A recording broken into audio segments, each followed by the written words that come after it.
I'm a Dubliner, and I was raised as an Irish speaker in Dublin, and my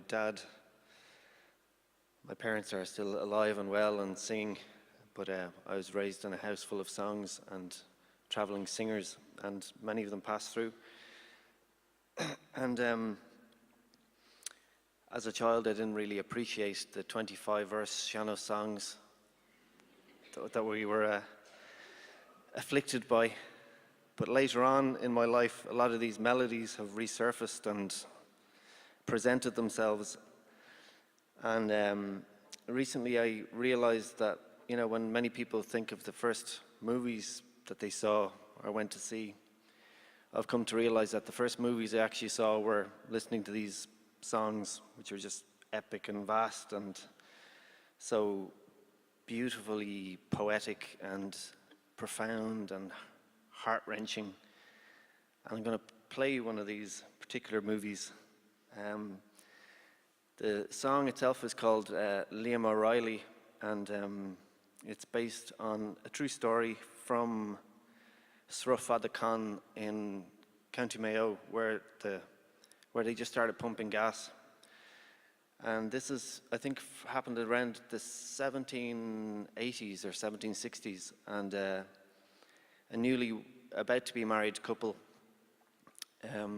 lived out on a long peninsula, and the groom in the morning sailed out to the mainland to bring the priest in to marry the couple. Bless you. And after the marrying had happened, the priest was elderly and he didn't feel well and he preferred to go home. And the groom, perhaps being the more sober among the company, agreed to leave the priest home, and he sailed back across the bay. And on his way home to his newly wedded wife, a squall blew up and Liam O'Reilly and this boat was lost. And so the song is written from his wife, Nellie Jordan's perspective, and